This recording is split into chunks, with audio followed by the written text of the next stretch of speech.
we've said, let's work on areas where we agree. What is wrong with us when we take our own independent decisions? Likomiti lemakomanisi lelisetulu lavelonke limile esinqumeni sengenela lukhetho lwasemakhaya timele kulomnyaka lotako. The Learned Council is correct.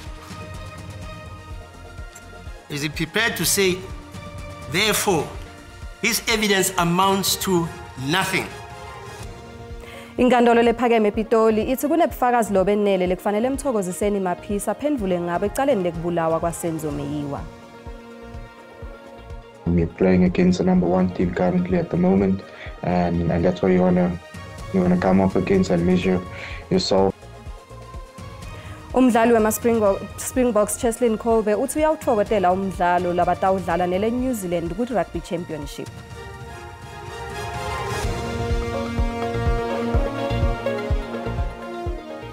Kwaba kuhle kuphindze sihlangane nawe mbukele tindzabeni lesithethula bukhoma etindlini tekusakata te-SABC e-Auckland Park.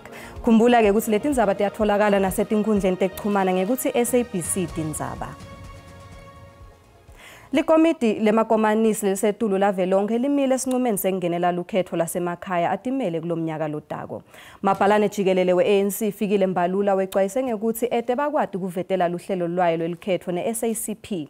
I-ANC iphindze yathi kuba lilunga lawo omabili lamacembu ngathi kutawuba yinkinga, ikakhulukati kulabo labatawube basemaphepheni kuvota.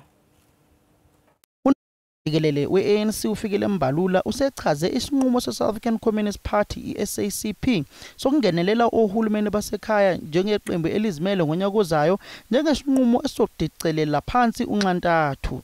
Lamaqembu womabili ANC ne-SACP ababone ngasolinye ngemva kokuthi i-SACP kwinqungquthela yayo yathatha isinqumo sokuthi bazoyemela bodwa ngonyaka ozayo. Umbalula uthi lokungaboni ngasolinye kuzodidicelela phansi unxantathu lokho kuzoba nomthelela omkhulu ekuyeni phambili. We are engaged with the question of the Communist Party. We have reflected at the theoretical level what are the implications of this disastrous and monumental disastrous decision of the party for the alliance.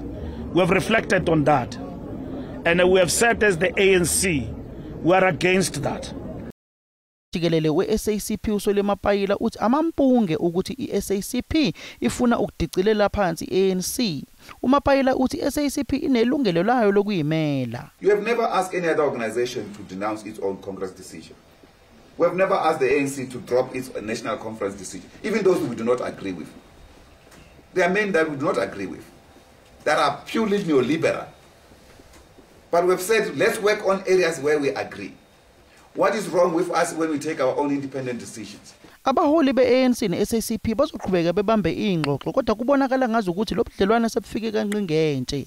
Angeke kusabuyela emuva ukuthi lamaqembu womabili aye okhethweni behamba bobabili. Ngingusamkele Maseko wezindaba ze-SABC ngibika ngiseGoli. Mabhalane jikelele we-ANC fikile Mbalula uthi i-ANC itawukhuluma netakhamuti takuleli ngetinhlelo tekukhuliswa kwahulumende welibumbano wavelonke. Lokhu kuta ngemva kwekuthi leli qembu likhiphe statement lesithi bafuna ukukhulumisana nemaqembu langaphandle kwalo hulumende welibumbano wavelonke. Timva tihambi kahle ke kutepolitiki kuleli njengoba emaqembu ehluleka kuvumelana eliphakelweni timali langa 2025.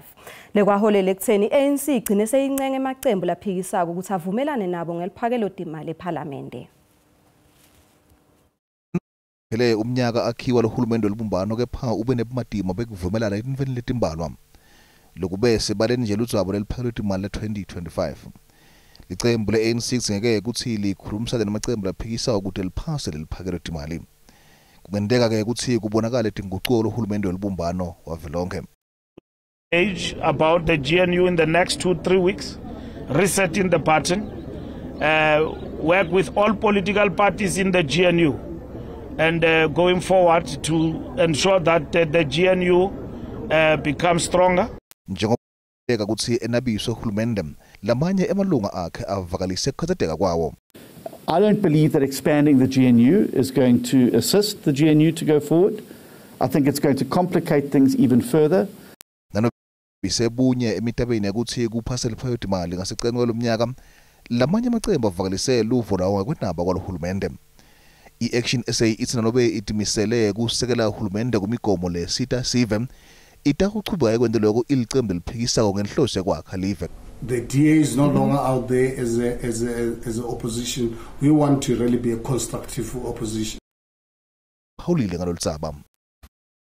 Political parties like MK and many others will simply complicate the issue.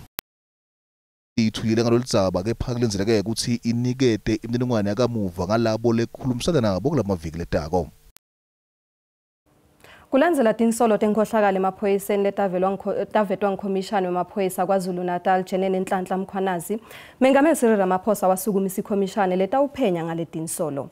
Kanti-ke kuva kabanti ngaleti naletinye sikhulumisana naNjingalwati Bheki Mngomezulu.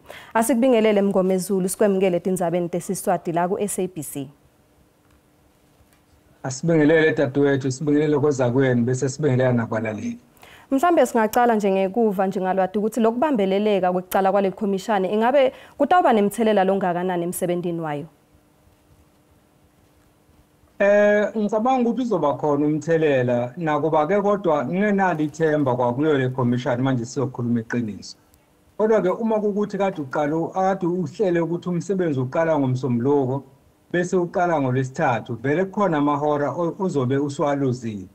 Okusho ukuthi ke ngenye indlela uma ngabe iphuzile ukuqala ikhomishani kungenzeka ukuthi isikhathi ezoqeda ngaso umsebenzi sigcine seseluleka nongeyona into kade beyihlelile uma ngabe besungula le khomishani. Siyabona ke nasephalamende nayo isukumisela kayo lithimba lelitawuphenya ngato letinsolo tamkhwanazi. Ukubona kunjani lokho?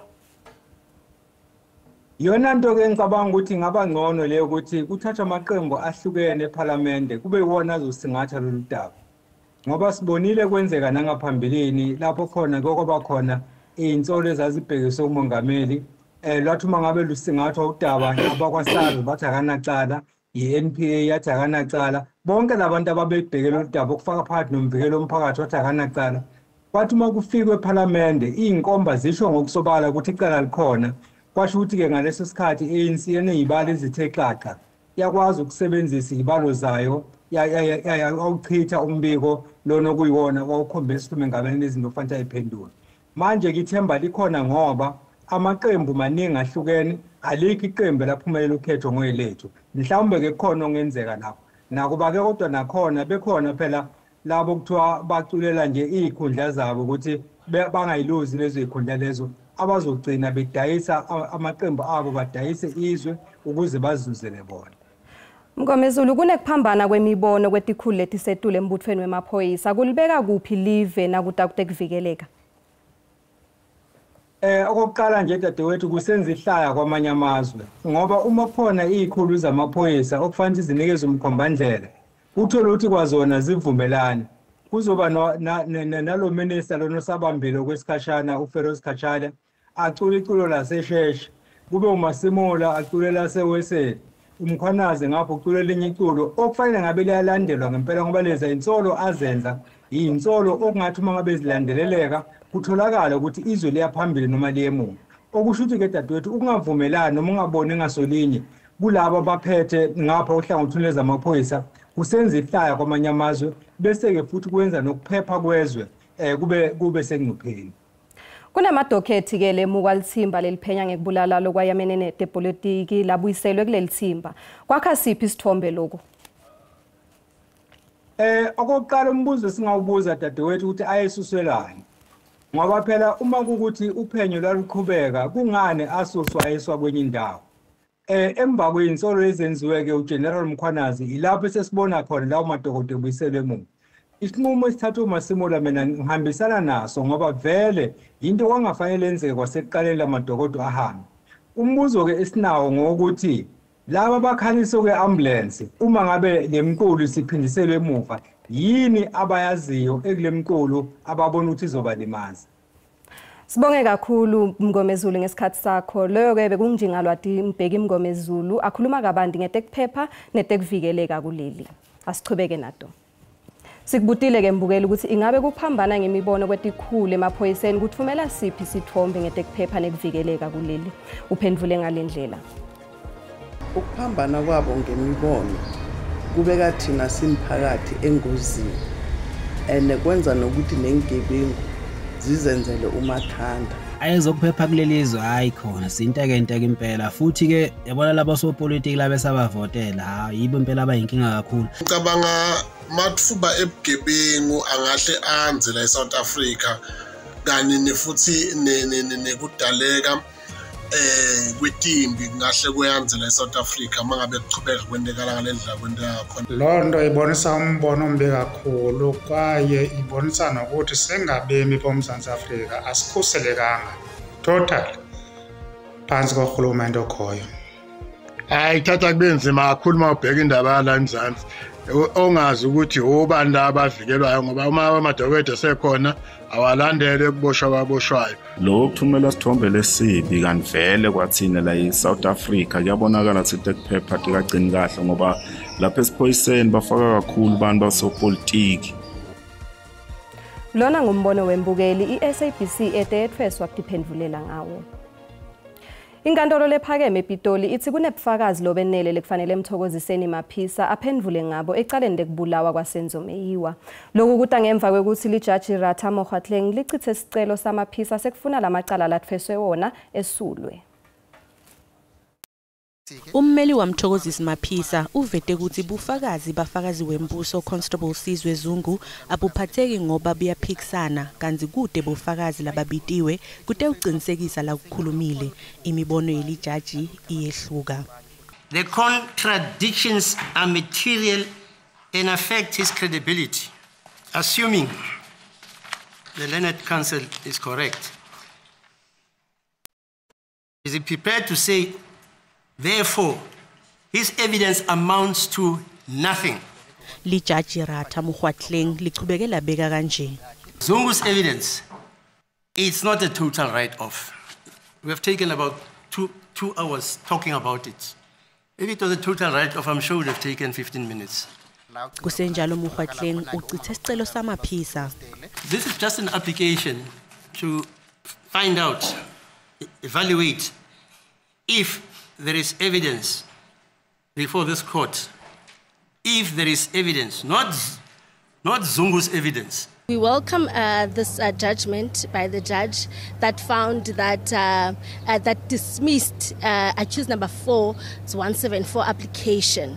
Lelicala lihlehliselwe kumhlati nge-22 kulenyanga lesetulu kwendela ukuthi bameli bacacise kulungela kwabo ukuthi babite bufakazi. Kuletinye ke uMasibiye Titolo.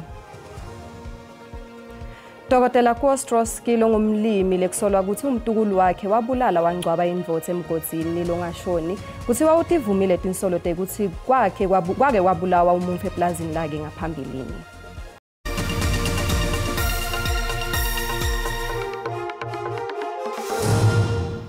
Wemgelekile mbukele esigabeni sesibili setindzaba uma ucetha kungena ukhethe kahle tisekhona hlala nathi.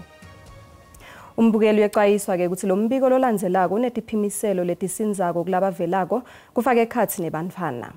Dokotela Kostrowski longumlimi lekusolwa ukuthi umtukulu wakhe wabulala wangcwaba indvodza emgodini longashoni kuthiwa utivumile tinsolo tekuthi wake wabulala umuntfu eplazini lakhe ngaphambilini. Lokhu kuvete ngesikhathi abutwa betindzaba ngalesigameko. Kostrowski uthi lesehlakalo senteke eminyakeni lelishumi leyengcile esigamekweni sekutivikela njengoba bebahlaselwa. Itolo Dokotela Kostrowski uvete bufakazi lobushacisa umtimba ngalesikhathi avuma ukuthi wasingcwaba lesifumbu senvodza lengatiwa lesabe sesitfolwa ngemaphoyisa eplazini lakhe mhlati nge-20 kulenyanga lefile. Ekusebenteni kwakhe ne-EFF lokuthwejulwe ngamakhalekhikhini uvete ukuthi kube akakasingcwabanga lesifumbu besitawudliwa tilwane kanti uyatisola ngekungashayeli emaphoyisa ngalesigameko. I feel very bad because this is the second farm attack on me. Not on me, on my place. The first one shot me from outside my house. He missed 4 meters. His angle was too bad. I came out with a shotgun and I killed him. If I'm a farmer and you attack me in my house, I kill you. Kusede loboshiwe kanti ke emaphoyisa athi asesigabeni lesibucayi seluphenyo. Insatheli yaseZimbabwe Hopewell Chin-Ono uvakalise buhlungu bekusebenta njengensatheli letimele ngaphasi kwahulumende weZANU-PF. Akhuluma emhlanganweni we-M20 eJozi, Chin-Ono wendela ubito lokuthi betindzaba basite ekulwisaneni hulumende logcindzetela tinsatheli. I think it's important for us as media practitioners to provide solidarity, to have solidarity. Sihlalo we-Information Regulator Advocate Pensi Tlakula uthi inhlangano yakhe iyingcenye yalengcungcuthela kute uphosa esivivaneni imibono lenesisindvo esihlokweni sekusabalaliswa kwelwati lolungasilo nalolungakaqinisekiswa. Uthi lo mhlangano ufike kahle nakubuka bungoti be-AI. We are also responsible for access to information. And our interest here is the issue of misinformation and disinformation. Because as you know, everyone is entitled to reliable, accurate and credible information. Dokotela longumcondzisi wesikhungo semedia eNingizimu Afrika Thabani Moyo uthi tebunzatheli tisetule luhlwini lwemikhakha lehlaselwa bugebengu. Lo mbuthano lobo uhambisana nengcungcuthela ye-G20 uvete inzima ledlalwa betindzaba nekubaluleka kwelwati loluthembekile kanye netindlela tekukhulisa kubikwa kwetindzaba. Journalism is one of the forerunners in terms of the crimes that are now being recorded across the continent. As you rightfully know, that we have said journalism is not a crime. It is purely a profession where you are criminalized for doing what you're supposed to be doing. Abekhuluma emcimbini wengcungcuthela ye-M20 lophothulwe eJozi lamuhla.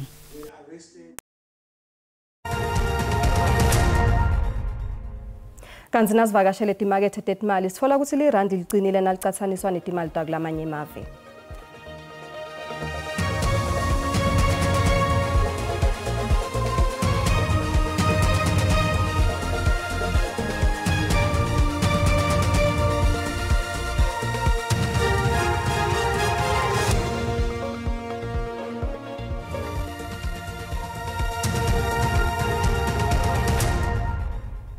Umdlali wema-Springboks Cheslin Kolbe uthi uyawuthokotela umdlalo labatawudlala nele New Zealand ku-Rugby Championship.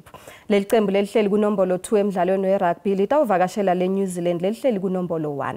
Kanti lo mdlalo ubalulekile kulamaqembu njengoba kutawucathaniswa emaqembu latawudlala indlebe yemhlaba ya 2027 ngengongoni lonyaka. Ukusafuna kudlala kahle kanza kabuka umlandvo umdlalo weminyaka lovelele Kolbe uthi bathelekile Auckland kanti bafuna ukuthi bonakalisa against the number 1 team currently at the moment, and that's why you wanna come up against and measure yourself as an individual and as a team, where you're at and if you're still on par. Lidlala imidlalo emine ne-All Blacks lingakahlulwa noma kunjalo lithi lagcina kuphumelela nga-2018 nalivakashelele All Blacks. In the past, it's in the past. There's a lot that can change within a season, and we've learned a lot up until now, and that's just how we see this game, is to keep improving and developing personally and as a group. Sehlule ngule Australia emidlalweni round yekuqala we-Rugby Championship kanti All Blacks yehlule ku round 2 yagocisa ngule Argentina. Lamaqembu afuna kulungisa emaphutha njengoba hlule emidlalweni leyencile. Sinasibusiso Mahlalela ke kuligwalagwala FM kuletiphuma embiteni. Wotana Tosbu. Alishone mlengane siyavusela kumbukela tizoba tesiswati ke SABC1 khona ke ekhaya nathi ke lesiphethe kulihlelo liphuma embiteni namuhla nzamba makusihla njengoba inhlangano lebuketi inzaba tekudla iHealthy Living Alliance enda ke libito okhulumende wakuleli ukuthi aqhubutele ke kudla lokuthengiswa ngetiphakethane ukuthi ke kubhale kubeke nemininingwane lecakayo ukuthi ngabeke lokho kudla kuquketheke ini ekhathi nangabe kubukwa tinzaba desilinganiso sinayo ke lenhlangano namhla kulihlelo kodwa ke sitawukhuluma kabande ngayo ke inzaba yekudla ngentilo kwaloko labo lababuketi inzaba tenzela kule level eNingizimu Afrika baqhubutela ke abantu labenda ke imali kulento ekuxhumana lokufake cards bo Facebook naletinye ukuthi bakhumbule kubhadala ke imali yenzela kulovisi lemthelisi iSARS kulokele level eNingizimu Afrika sihamba ke sinabeka abani ngayo lenanzaba kulokele lihlelo letiphuma embiteni ngesimbi yesithupha simadebe ngesimbi yesikhombisa kumsakado legwalagwala nzamba balehle balengani ake sibonge nakuwe mbukeli ekhaya. Sibonge Sibuti kuca lapho ke asiphindze sihlangane ngalwesine. Dikhona tesindebele kusasa endzaweni lefanako ngesikhathi lesifanako. Kanti ke uma kubumbana insimbi yesikhombisa lomhle ebusuku dikhona tesixhosa kuyo lenkundla. Busuku lobuhle.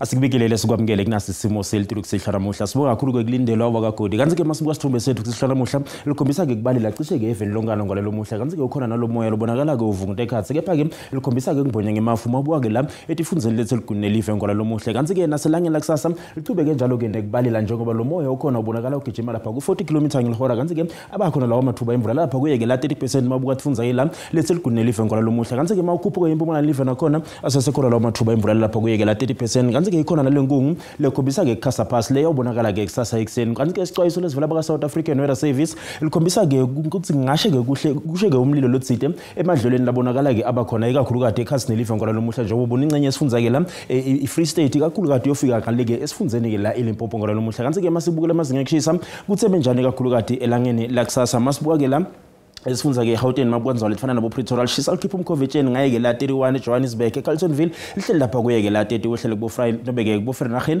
kanjalo nakubo Springs ngolalo muhle kanti ke sifundza eLimpopo tizalo lefana nabo Liphalale lapha kuye ke la 35 kuyashisa kuletho tizalo letoko mabuka ngale kubo Thoyando lapha ku 37 kanti ke Phalabura lihleli lapha kuye ke la 39 kuyashisa kuletho tizalo letoko ngolalo muhle wehlele ku Bakersford njengoba lapha kuye ke la 32 kanti ke sifundza impumalanga tizalo lefana nabo Skukuza lishisa likhipha umkhovetsheni njengoba lihleli lapha kuye ke la 41 bantu ke abanathi ke manje kakhulu kuletho tindzawo letoko mabuka kubombela lihleli lapha ku 37 amkhondo lihleli ku 31 kanti nangale kubo Standerton kubo Sekunda lihleli ku 30 ngolelo muhle kanti ke sifundza KwaZulu Natal indzawo lefana noMnambithi uyofika ku Newcastle lapha kuye ke la 34 mabuka kubo Vryheid nakhona kuyashisa kanti ke kufuthumele Pietermaritzburg mabuka indzawo lefana nabo Richards Bay ngaye ke la 29 epholile ke Port Shepstone ngaye ke la 25 kanti ke sifundza eEastern Cape ngolelo muhle indzawo lefana nabo Nxiba lapha ku 25 kwaNojoli lihleli ku 24 mabuka eMakhanda lipholile nakubo East London kubo Mthatha ngaye ke la 21 mabuka naseGcebeka hleli lapha kuya ke la 22 kanti ke iFred Ndala isifundzeni Western Cape ngalo nomuhle lapha ku 27 likhombisa ke kufuthumala kuleto ndzawo leto kubo Beaufort West lapha kuye ke la 23 lo sho ukuthi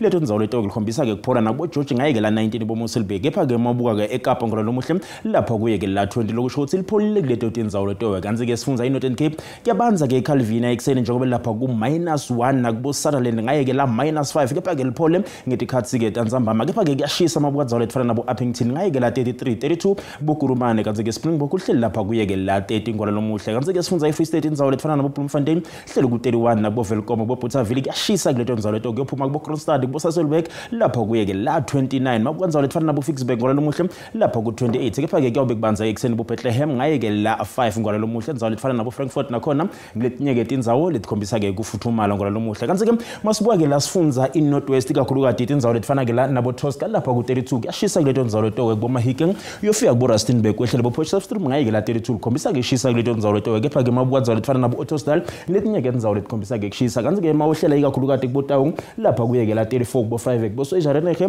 lapha kuye ke la 31 kuyashisa kuleto ndzawo leto ngalo muhle kungako bengikuphathele kona busuku abube lobuhle